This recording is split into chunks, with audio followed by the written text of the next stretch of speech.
Welcome back to WCI-TV, sponsored by Tower MSA Partners. I'm Ed Highland. Thanks for joining us. And we thank Jim Harris, who's coming by from Enlyte, talking to us about some of the different things that Enlyte's into. And we wanted to kick off with talking about data analytics programs. So when your payers are looking to improve their data analytics program, what exactly should they be looking to keep in mind?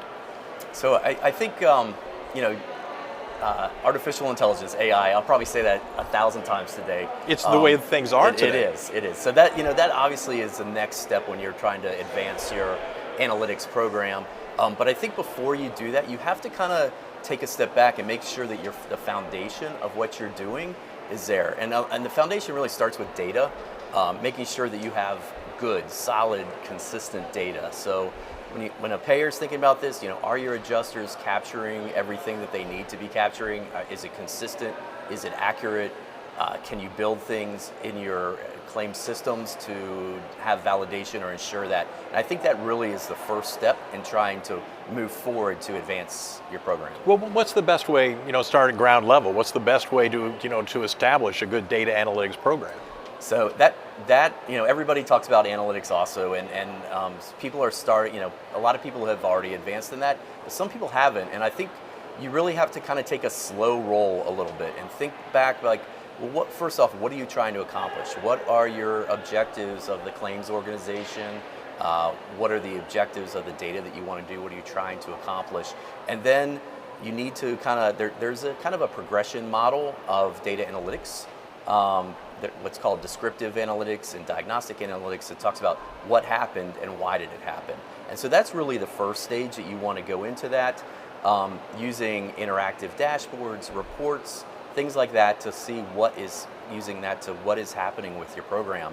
And then you can move forward into the more advanced stuff of the predictive analytics and prescriptive analytics. Well, let's talk a little bit about that. What are the differences and how do you address them?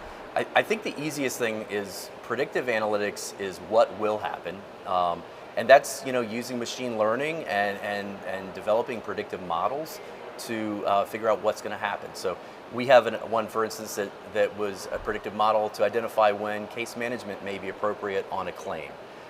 So that's a great thing. Payers can use this also, like when do we need to put more reserves on a file or refer to a more experienced adjuster, for instance.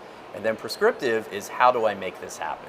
And tools can be developed, again, machine learning, artificial intelligence, to do that. So when is the right time to put surveillance on a file or do things that are going to help the adjuster move along to advance that case? Well, let's look a little bit at the future, and can we go back to AI just for a second and ask, first of all, AI, fantastic. Want to make sure it's double checked though. You want to make sure that it is indeed not wandering off on its own and creating something that didn't exist. Yes, we don't want was it SpaceX from Terminator to come along here. And you can't rely solely on artificial intelligence. I trust but confirm, right? That's a key thing. And I think especially as different individuals and companies are starting to use this technology more, you have to also confirm that things are right. And I'll give you an example. We have a product that does document summarization. So, you can take 1,000 pages of medical records, and AI will summarize that for you for down to a couple pages. Great for an adjuster if a new adjuster's taken over on a file, or you're trying to assess the case for settlement or things along those lines. But you have to make sure that AI is doing it right. Right. So we have a clinical component that will kind of double check and make sure that AI is reading it right. And as the more it develops, the better it's going to get. Absolutely, and the future is now, basically, Yes. with AI. Jim Harris, thanks so much for coming by and sharing us, what Enlyte is up to these days. Great, thank you very much. And this is WCI-TV, brought to you by our friends at Tower MSA Partners. I'm Ed Highland. Thanks for joining us.